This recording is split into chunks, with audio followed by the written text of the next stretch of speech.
Okay, so I have Tommy Davy here, first repeat offender on the Music Real Talk, and I feel like things are about to get very nerdy in the greatest way.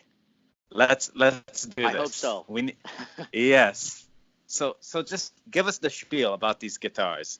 Let's imagine I'm a Martian. I don't know anything about their construction. What's going on? So, okay, so what I can best make of these guitars is that they are um, really based on an Italian concept. Back, the steel string guitar existed around the turn of the century. You started seeing these, wire strings, and with all of these steel string guitars, there was also the mandolin. The mandolin was like a huge component of this whole thing. Is that you or Hmm. me? The noise. Oh, that's Oh, I that's thought it me, was I me. think. Oh, No, okay. no, no. Okay. Just There's making a sure. guy. A guy So, just showed up on a lawnmower in front of me. We're on tour. so if you notice, there's a lot of similarities between French music, um, about the valse musette, and Italian music. There's all Hmm. of the famous accordionists. I believe. Don't get upset, French people, if I'm wrong, but most of them were Italians, and a lot of the musicians as well.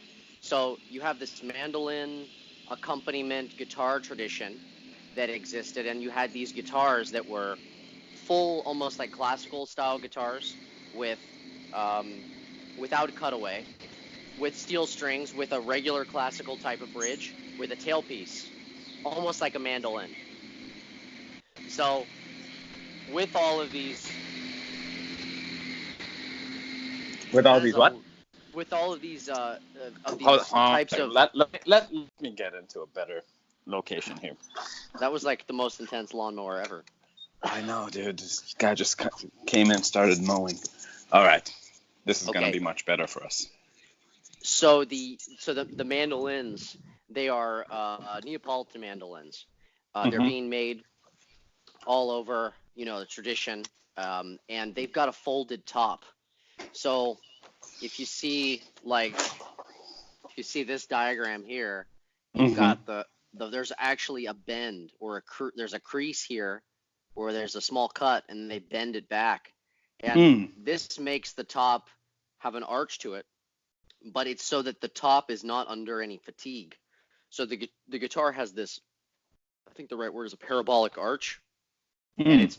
it's arched, and the top is domed, and it has this structure to be a little bit higher so you can have a small bridge and you can have the most amount of sound. So it's essentially, these guitars in effect are the sort of next evolutionary step of the Neapolitan mandolin, or a guitar that was meant for accompaniment. And Mm.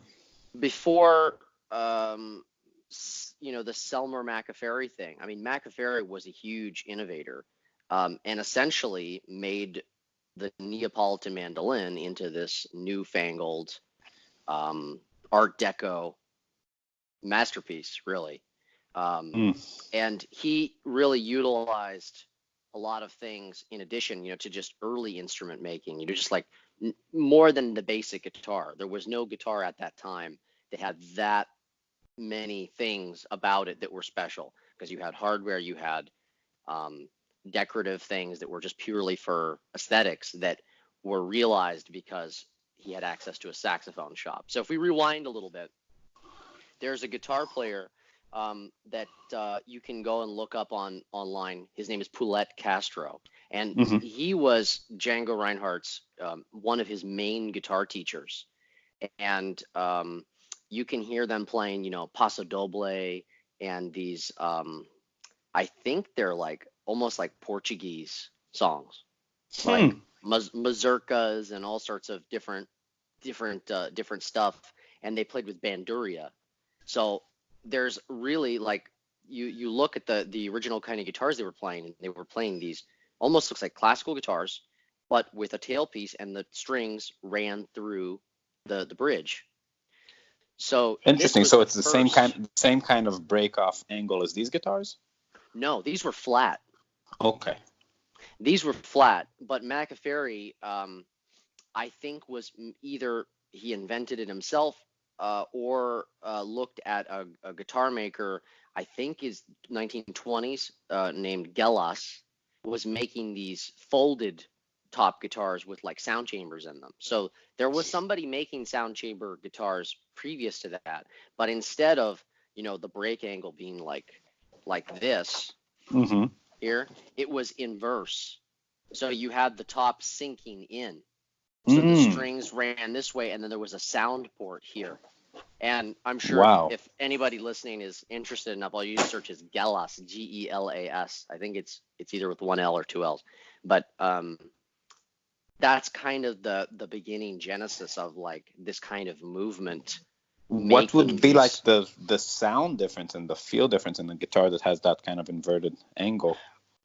Well, I think it was just a different way of going about putting a sound chamber, like an Mm-hmm. additional resonation box inside, so that when you would pluck a string, you would be activating the sound chamber, and then the sound chamber then would be porting it. It's almost like, in classical guitars, they have what's called a turnovo, which is it's almost like a bass extender. It's like this conical, like just a cone, Mm-hmm. not a cone, but like just this sort of like, it's about convex like this, and attaches on the inside of the rosette.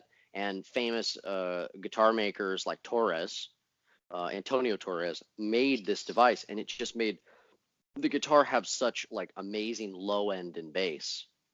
Mm. And so there was all this experimentation on how can we get the guitar to project or isolate certain tones to be able to then project. So around, I would say like 1894 until 1920, there's this mass experimentation going on. And I am sure that like in an antiquarian music shop somewhere in Germany or Italy or something, there are examples of this that I'm not mentioning that I've probably seen at one point, but I can't really reference it because it's just so obscure. Mm. But this is this is definitely the genesis to this. And so in the 30s, early 30s, Mario Maccaferri, he experimented with all these different kinds of guitars, a lot of which were classical guitars or harp guitars that were very different than like the traditional Selmer Maccaferri guitar. But they were similar in that they had a cutaway, so you could access it. They had Mm-hmm. the neck actually extended underneath the body. So there was this unique Spanish heel design so that you could play these higher access frets. And Mm-hmm. he thought that it was, as a guitar player himself, he thought that it was something that could really expand the repertoire, or what musicians could do now that there were more, because of technological advancements, the instrument would then hence become more easy to play. So there was this. So he approached the Henry Selmer company and said basically, hey, can I have this idea. I've got these designs. I'm a designer. I'm trained by Mazzani as a child, like young adult. He worked with this fellow Mazzani, who was a brilliant instrument maker who had a shop in Cento that made all different kinds of stuff: violins, mandolins, harp guitars. Harp guitars were actually the specialty. So all Mm. of this came from the harp guitar, and he made his own version on sort of what he learned from Mazzani, and then did his own thing, but took it in a whole other direction. And so the Selmer company said, we're going to buy into this concept and make these guitars. And they made several kinds. They made a concert guitar, they made harp guitar, they made Hawaiian guitar, 7-string. They made tenor guitars, Eddie Freeman style guitars. Mm-hmm. They're four-string tenor, like, to appeal to the banjo players of the day, which that was kind of a short-lived thing. But yeah, so it all started off with like the D hole, and So Mario that the D Maccaferri. hole Go came ahead. before the overhaul? Oh yeah, the D Okay. hole. The D hole was the guitar until Maccaferri left, and then guys in the workshop that were continuing to make the guitars after he had a falling out with the company decided to try to make the guitars more more versatile or more what players wanted. So the oval hole really wasn't a Maccaferri invention, and that's Really? why it's this kind of when you describe these guitars, it's Selmer hyphen Maccaferri, because Maccaferri designed it. It was the shape originally, but it wasn't really his creation. So speaking to, I just talked to AJL, and he's a big proponent of the D-hole. He really likes it, but he said he only likes them with a resonator. He said that, like, when you remove the resonator, it's not it for him. And from what I could gather from like what people were talking about in terms of the history of the guitars, they had some sort of faulty design with the resonator that didn't really work. What's the story there? Well, incidentally enough, I had actually gone to see one of the nicest. I think this one was 1931. No, I think, yeah, 1931 or 1932. But this one, it was a almost mint condition Maccaferri guitar, Mm-hmm. um, and it was just pristine with the resonator box inside, and it was just. I've never played a better guitar, and I've played a fair number of resonator models with everything intact. The problem is that I think with the amount of parts and whatnot glued inside together to make this internal sound box, that it would become unglued or not work right. So It it's wouldn't really. maintenance. Well, yeah, it's essentially you've got probably like, I don't know, I'm guessing 60 glue joints, and you have all these Mm. potential things to go wrong. And I think even in the manufacturing process, there's so many chances for error because it's double or triple the amount of work to make this box Hmm. and put it on the inside. And I would wholeheartedly agree with Ari on that, because like I've played tons of D holes with the sound box removed, and it was just like you've got this big boomy guitar. But if you play the guitar with the resonator box inside, it's like it's not only it's loud, not only it's articulate, it doesn't sound boomy at all. It sounds very balanced.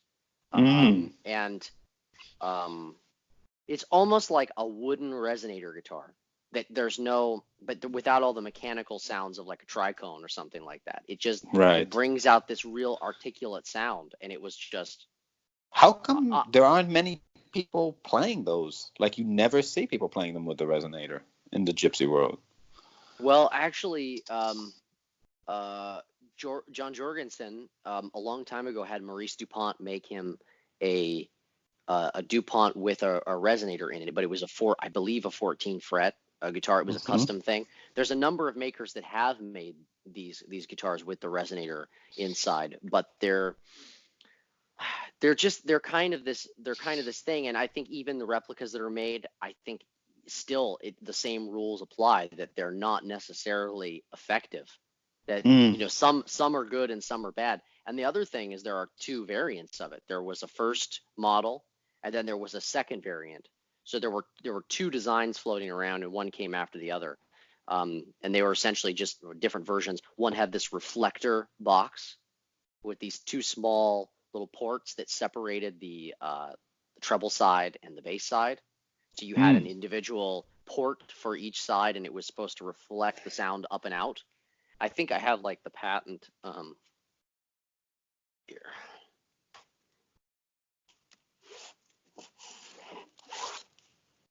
So let me see here if I can show you guys.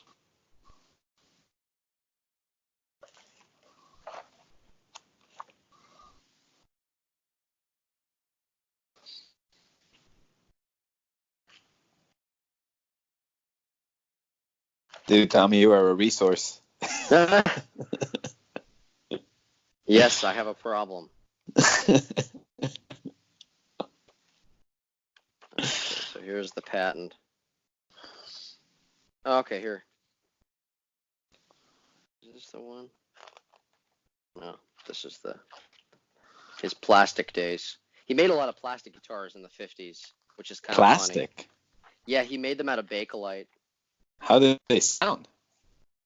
Um, I have a couple of them, and they're okay.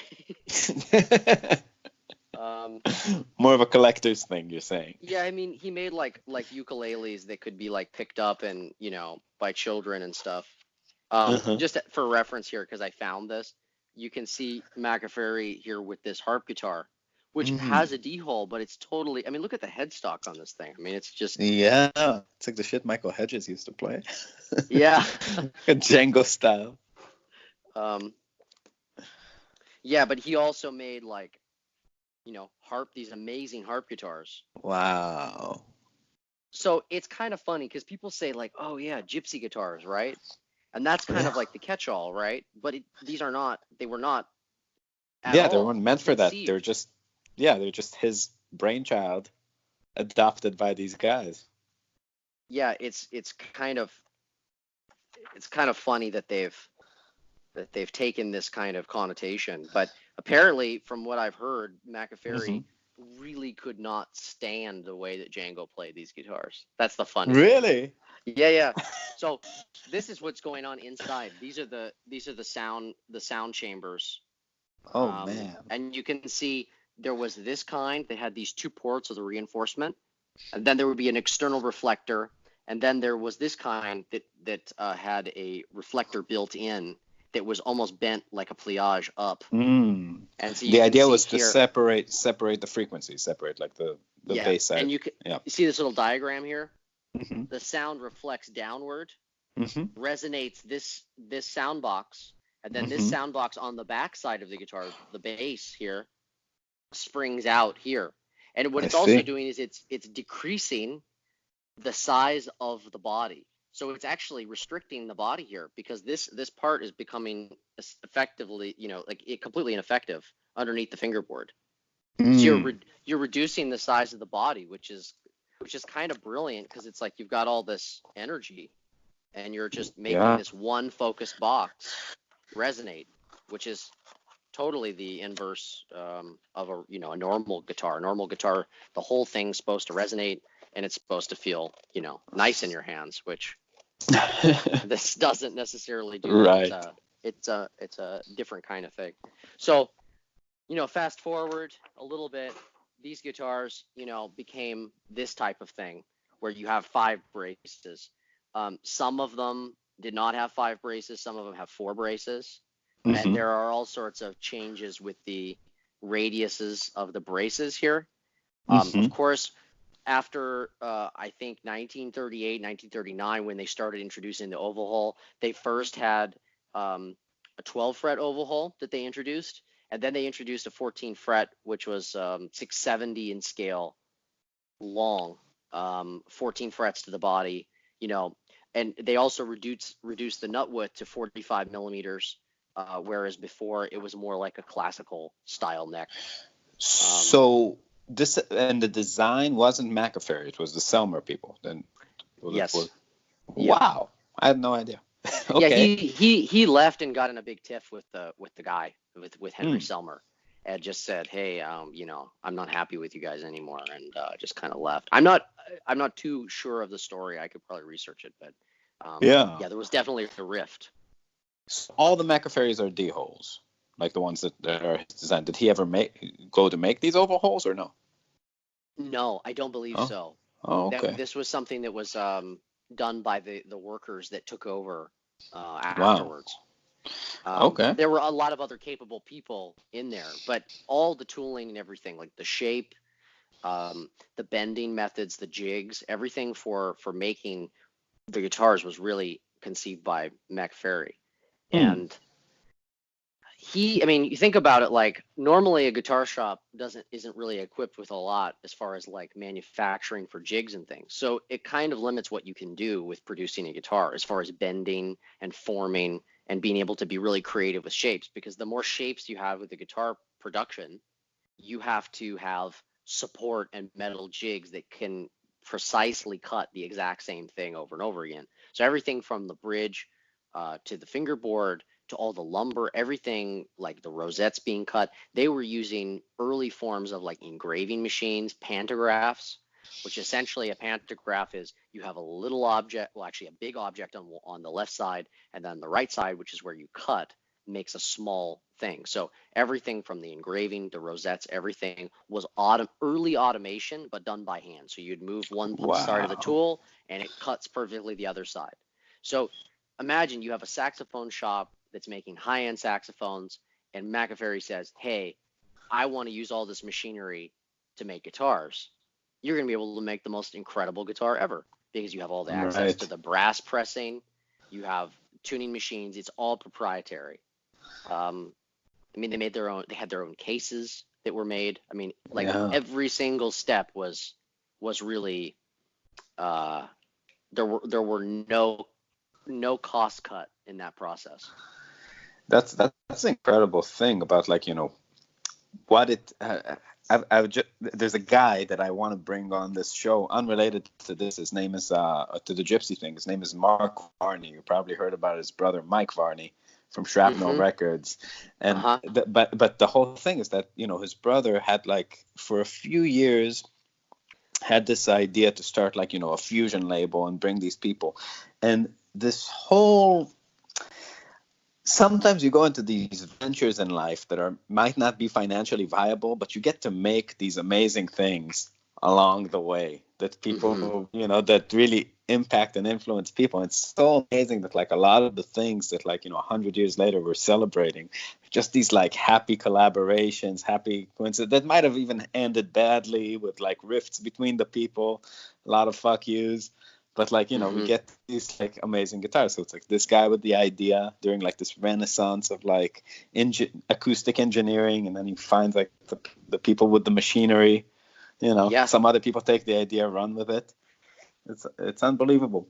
So when you right now, like, you obviously have access to and have been around the historic instruments and get to see a lot of the modern ones. What are things that you look at when you pick up, like, a new guitar? Like, what are things that pop out to you? What I guess makes the great instruments as opposed to the not so great instruments in your eye? Like, when you're an expert, what are some first things you kind of do when you check out a guitar? Well, so for me, like, there's no more important thing than the top. The top is the most important thing. And for longevity of an instrument, you absolutely have to make sure that not only have you got a perfectly quarter sawn piece of wood, but it's a hard piece of wood, um, and it's stiff.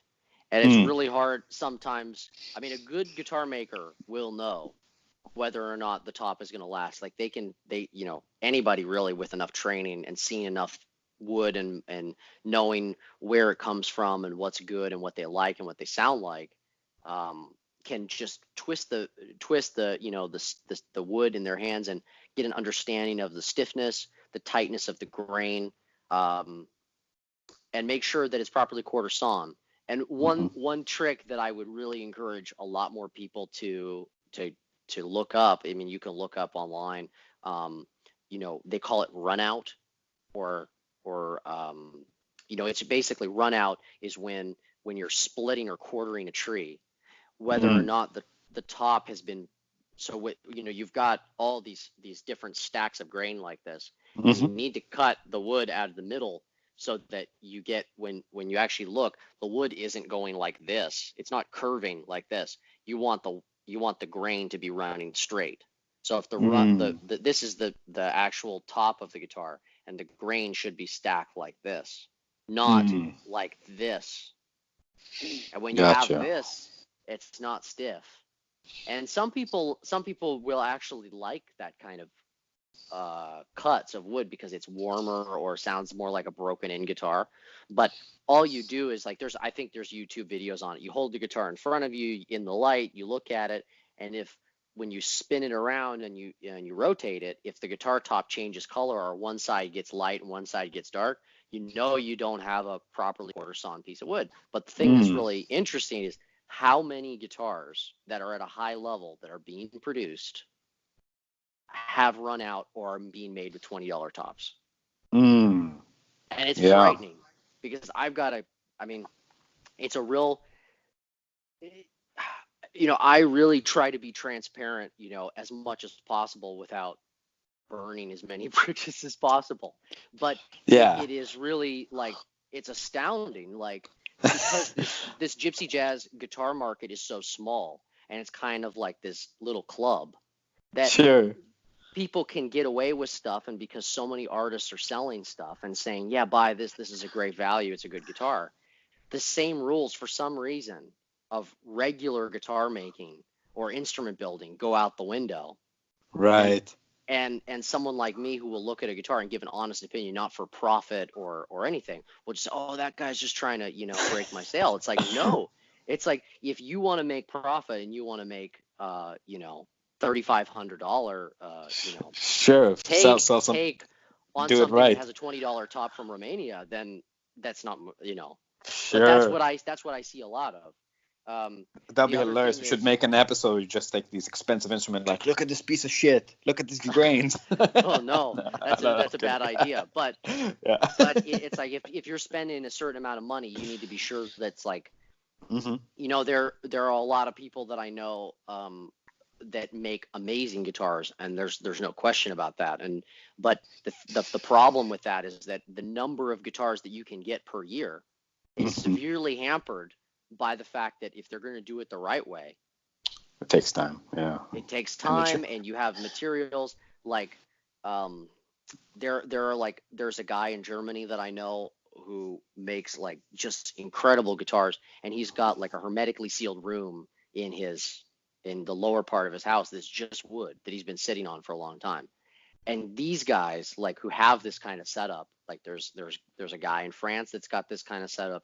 There's this guy in Germany, and these are all really famous guys that if I were to mention their names, like, you would go, oh, that guy. But these people are experienced because they sell so many guitars over so many years, and they have this long reputation. What I would say is look to the people that have the longest reputation, and then try as many of them as possible, because you just increase your chances of ending up with something that just has good materials. Sure. And there are so many guitars like this. I mean, there are of course new guitars that are very attractively priced that are picture perfect, but then there are also guitars that you spend like obscene amounts of money on that are like, what's this? It's so funny, like when I was mixing an album in 2013 in LA with a guy named Rich Breen. He made a lot of records that I like. And I really asked him, like, at a certain point, because he did a lot of things that were mysterious to me, but I just didn't know a lot about mixing, sitting in a room with him. And I was asking, like, what's the difference between, like, you and, like, some other mix engineers? And he said, like, like, batting average, it's just after you do something for a very long time, you're less likely to make, like, just a stupid mistake. You know what I mean? And that seems to be, like, the thing with these people. It's like, if they've done it right so many times, they're not going to just, butcher some rookie shit. Yeah. And like, going back to like the original thing about these guitars, like, there's always this conversation where, a guitar maker will say, well, if someone makes 10 guitars in a month, they're really not handmade guitars. And I'm like, nah, I don't really believe that, because Maccaferri, like, I mean, we're talking Maccaferri, Bozzato, and Favino, and a few other guys are like, the Giuseppe Guarneri, the Antonio Stradivari, and Joseph Galliano of, the tree of these kind of Sicilian guitars from Catania, that are, morphed into French jazz guitar, the official guitar of France, so to speak.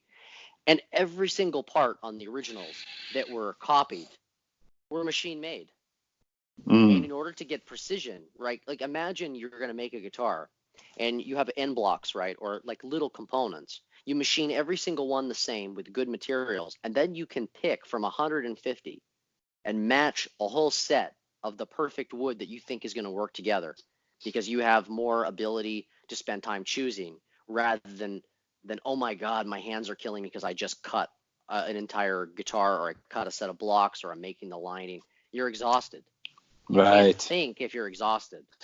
Yeah, I mean, that's some romanticizing kind of thought that sends you back into caveman times, the pursuit of authenticity, right? Yeah, and it's amazing when you look at some of these guitar makers, they would make these guitars so fast. Like, even the guys that were making, it was rumored that the Jacques Favino shop, they didn't have electricity.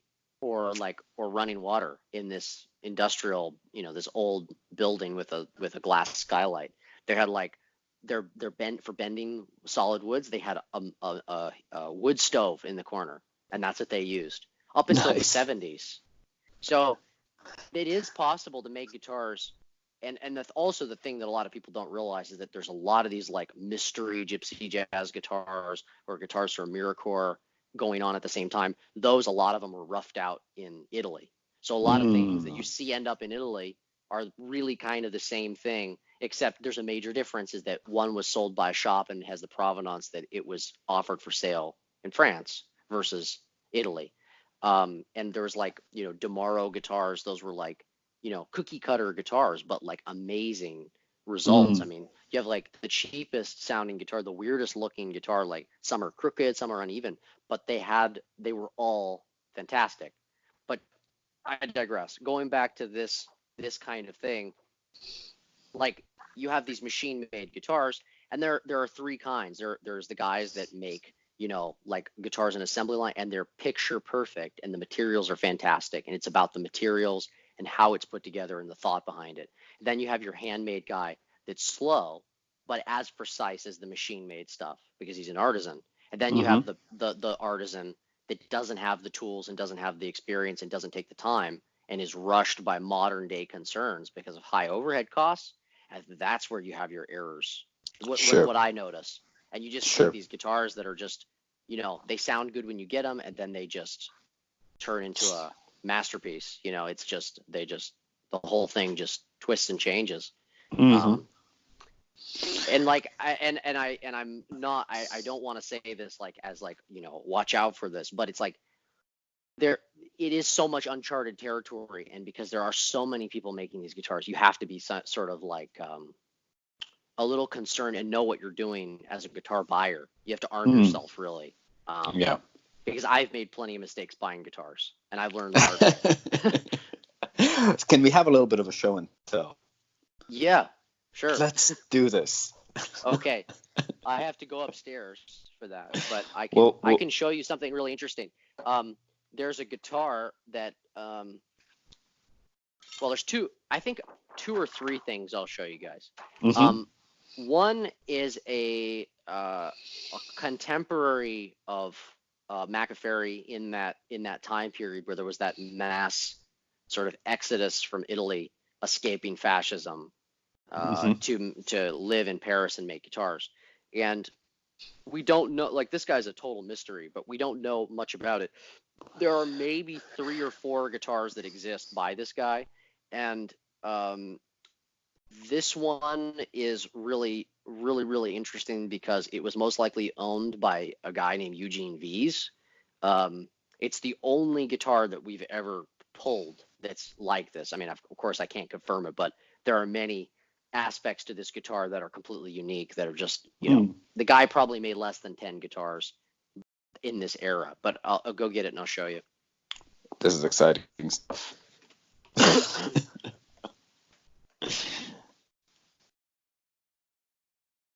Man. Usually I have a guitar to noodle for the breaks, but these people are just going to have to watch me sit. So this guitar. Oh, wow. So this one, there's like this famous photo of Django in the Quintet of the Hot Club of France. They're in white dinner jackets. So Stefan Grappelli, it's like this famous photo, and there's one Maccaferri guitar and there's one transitional Selmer guitar. I think this is 1938, 37 or 38. And it was, I think, before a Decca session. And Eugene Vies is holding a guitar which is absolutely identical to this one, and it's not a Maccaferri. And it's so funny because there were copies of Maccaferris going on well before this whole Maccaferri. It's kind of proof that he was such a celebrity that people started making their own versions of these guitars even before, even while Selmer was making these guitars, because they were expensive. But this guitar is very interesting in that he did something really different with it, which is that instead of using a sound chamber for the inside of the guitar, he curved the back, and the back has absolutely no braces on the back. It's completely floating. So Wow. to play the guitar, you really, I mean, it's a really gorgeous sounding guitar.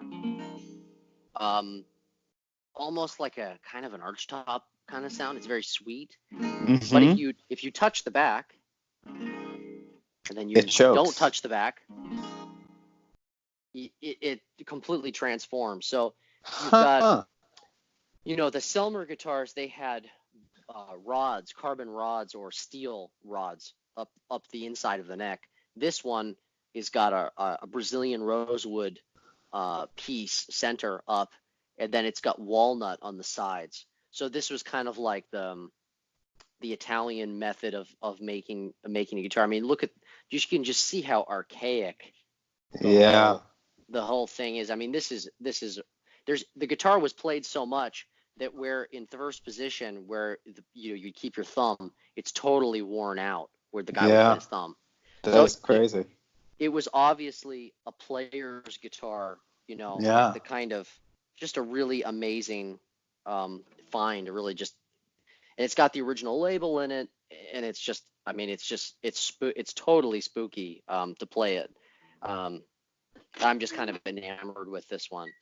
But yeah, I mean, this was kind of like, I mean, you look at the inside with a mirror, and it's got this lattice, or like almost like a lattice bracing, where you've got these kind of hybrid parallel braces on the inside with some cross braces on the inside. There's a lot more going on. It's a lot more rooted in classical guitar making than it is.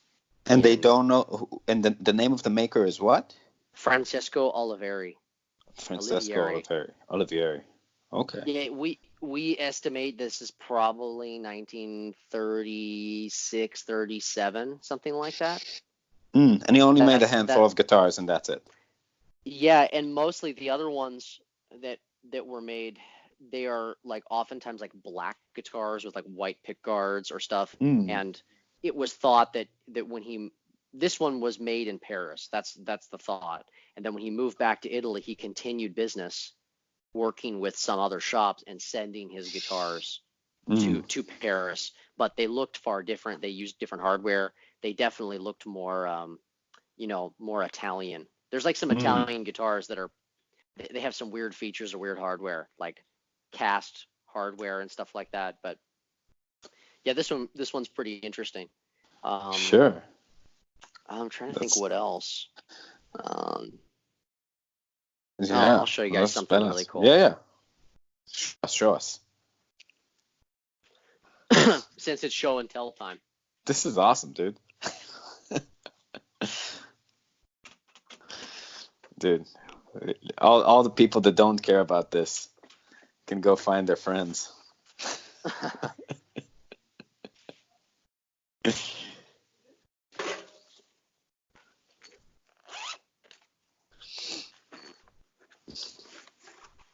If you look really hard on my website, you'll find like a picture of this, but I don't really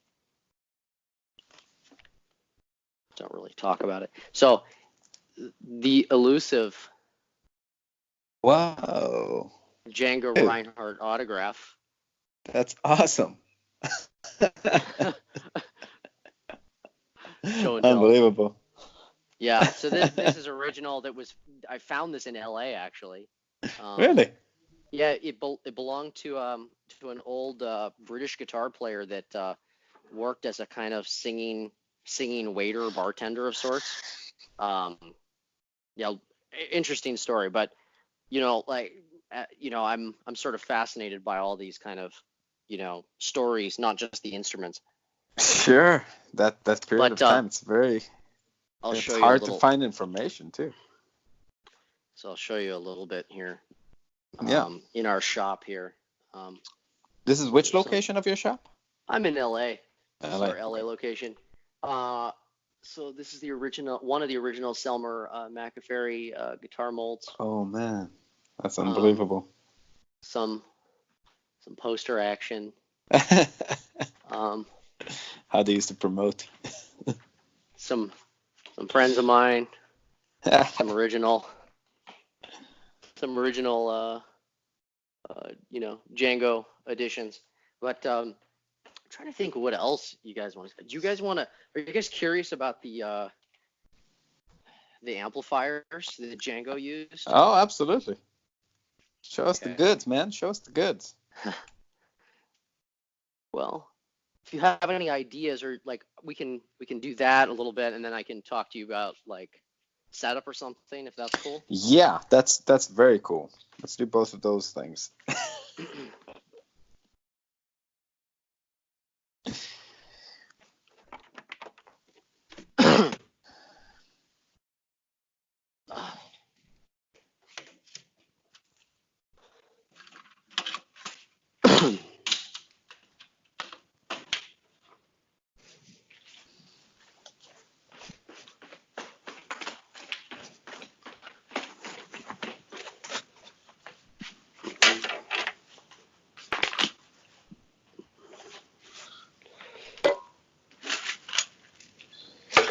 Okay, so This is like Django in the like late 40s or 50s setup kind of thing.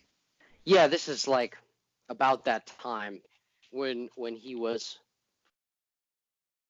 so this is kind of like The steamer. this is the Steamer M10. Mm-hmm. I think is this an M6 or I'm having a brain fart. Yeah, it's an M10. So this was a field coil amplifier Mm-hmm. that was kind of like a way to amplify your guitar a long time ago. But What kind of controls do you have on the amp? I can show you. Very limited. So Oh, wow.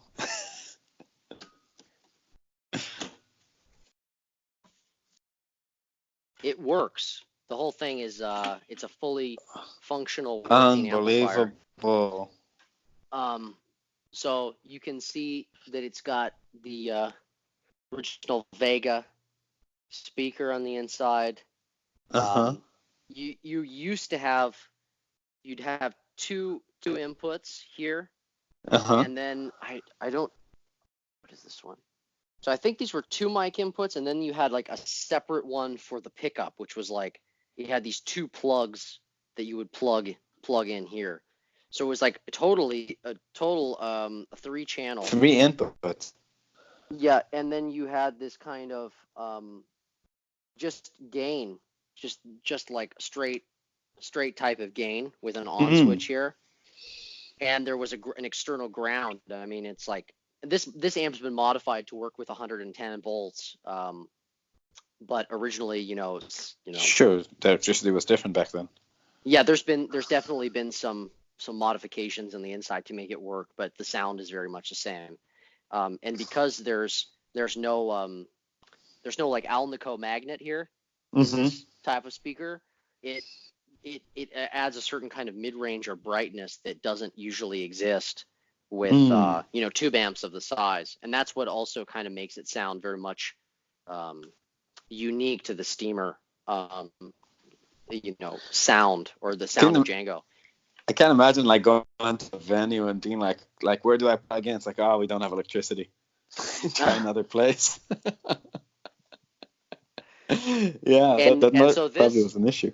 Yeah. So this was the guitar mic that was used. Mm-hmm. This is was literally screwed into the top. So if you look at Django's original guitar, it's got holes in the top, and he would actually with a screwdriver. Oh my god. Yeah, so they would screw it into the top, and you would just coil this cable up inside the bag, your gig bag or your case, and take it to the next gig. And so the bottom was zinc, and then you had this scatter wound bobbin on the inside, which is like crazy microphonic. And then you've got this chromed piece of, I believe it's brass or steel. Unbelievable. I think it's, yeah. So you had a bit of shielding, whereas a lot of the new ones, like you see all these people making Steamer clones, they're not using zinc bottom. as a ground or shield. But yeah, this is original. This whole setup is about, I would say, dated 1951. It's got the same knobs on it, so it's from the same era. But it's really rare to have one of these things to be able to run one. That's awesome. Because they were just so fragile. Do you use it?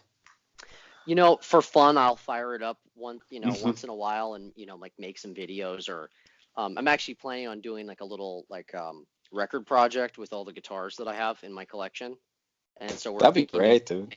Maybe of doing like a the whole Joe Bonamassa, yeah, look at me kind of thing. We're thinking of doing that with Gypsy Jazz guitars. Yeah, dude, that would work. All right, so lastly, let's talk about setup. You're kind of known as the setup guy. Yeah. And let's talk about that, like about playability and like what's the ideal kind of way for a gypsy guitar to play in your eyes? Because it's a real balance between, I would say, having some sort of, playability and ability to play, stuff that's technically demanding, and also have the thing, have enough resistance to pop and make the sound. So where do you like to set up guitars?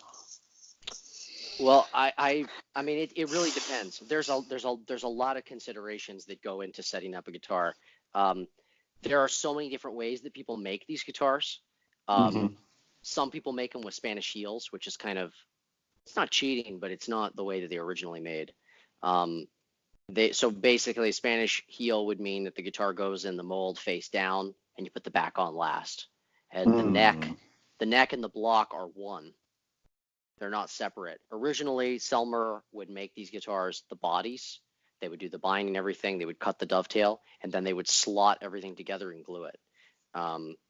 It really depends often, as far as setup goes, about a number of things. The first thing I always look at is, okay, well, what do we have to deal with? Do we have a neck angle that has enough projection so we can actually get enough tension, but also have the angle of the strings? Oftentimes the strings are like this and the fingerboard is like this, and that's a problem.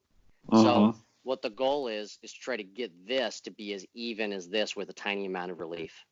To get those relationships to almost be parallel, like this. And then the second consideration is, do all of the parts fit together properly? Does the bridge fit the top absolutely perfectly? And in most cases, like when someone has a problem with the setup, or they feel like they're losing sound, or they feel like the guitar is muted, it's often that those contact points aren't perfect.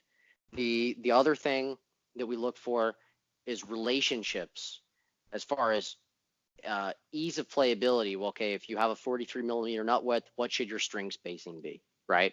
Because you also need to look at, like, are you gonna, when you play the guitar, are the strings gonna run off the side?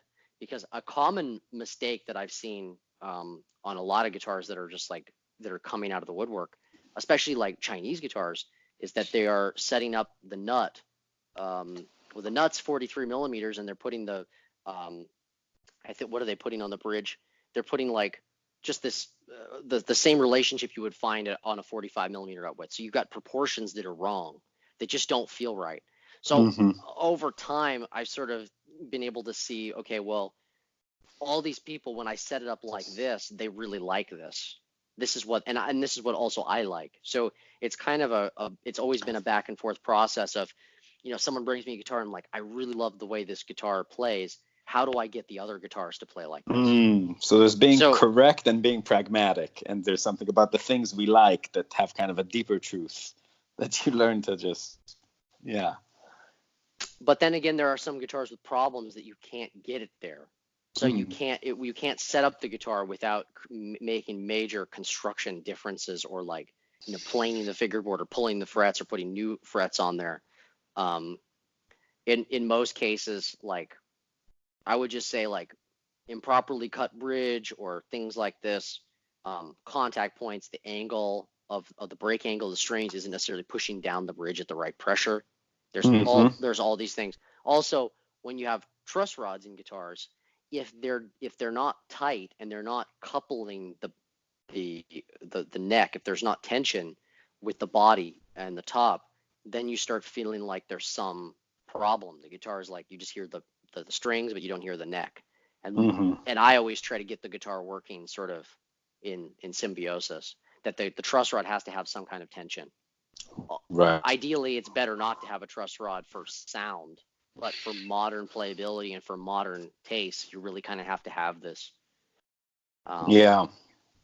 So that it's all about sort of like looking at this objectively and going, okay, well, what can we get away with here without costing creature comforts as far as playability? Wow.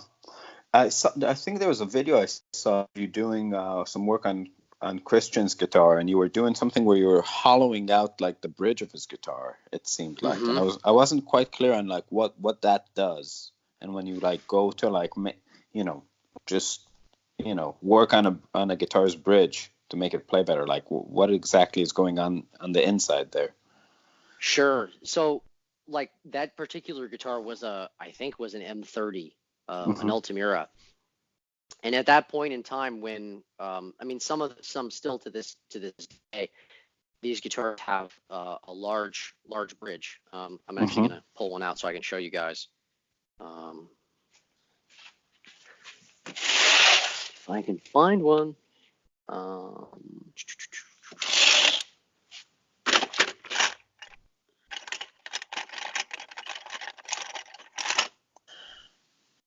Sounds like a lot of bridges. Yeah, we got a lot of them. Okay, here.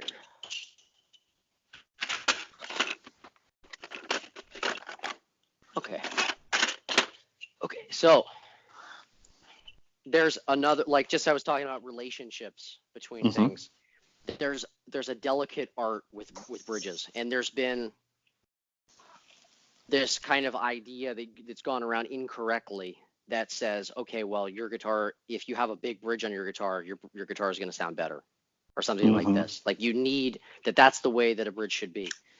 In the case of some guitar makers, they like Favino guitars, some specific years of production or certain Favino guitars, when they're made, the makers decided to use a certain kind of wood as a filter between the strings and the top interacting with the braces.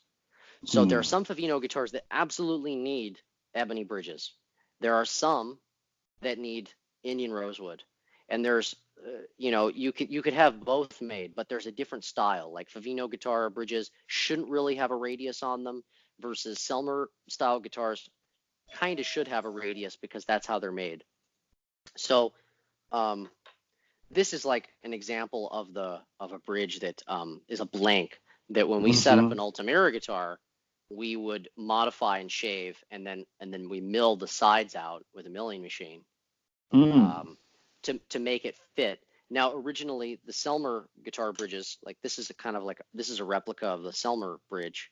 It's got this very specific shaped cutout, and on the edges of the bridge there are these flute cutouts, and these are designed so that the bridge can have stiffness and mass and not be too tiny, but also fit between the mustache pieces so that it can be intonated and look good. So something like this is meant specifically for a Selmer guitar with a radius and a certain kind of setup and a pliage. That's why it's so tiny. As far as like, this is probably between 14 millimeters and 16 millimeters. This is like a very small one, but those guitars can have that because they have a pliage. So that means that just like this diagram here, you've got this fold that's higher here, and you've got the neck projection that it correlates with a small bridge. So you can have not very much wood between the strings and that. So, but nowadays people are making guitars without a pliage.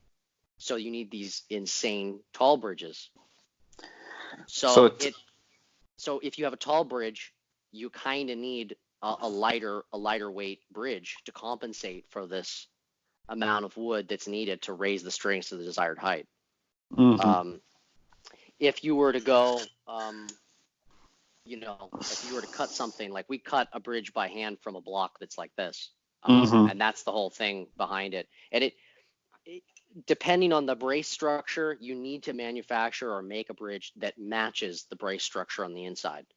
And it's really important to look inside and understand the instrument before you go just saying, okay, I'm going to buy a bridge online and put it on my guitar and it's going to solve these problems. And I've seen all these people's guitars with like bridges that don't fit and the intonation is wrong because the compensation pattern accounts for a guitar that's a certain scale length when they have a different scale length. So it's you really need to do investigation and do it right the first time and not be a homebrew mechanic. Sure. I mean, it really seems like the guitar, has like its potential at 100%, and the setup is just to find the balance that lets it be there. And people maybe are turning to setup, hoping that their guitar can be a better guitar than it can be. In a lot of senses, it can be, especially like old guitars have been messed with a lot. Mm-hmm. They're not original. They don't have their original parts. But for a lot of cheaper guitars like Sagas and whatnot, and they can really be optimized, by just a little bit of work here and there on them to make them right. The Altamira guitar is the same way. Like pretty much like any good guitar body at its base, if the proportions are right and it's manufactured, you have good parts that are meant for the guitar, you can really get a lot more out of it and it can be more enjoyable. Dude. So that's amazing. Well, Tommy, yes. this is nerd paradise. Like really, I mean, for me, it's like, it's answering a lot of questions that I didn't even know I had.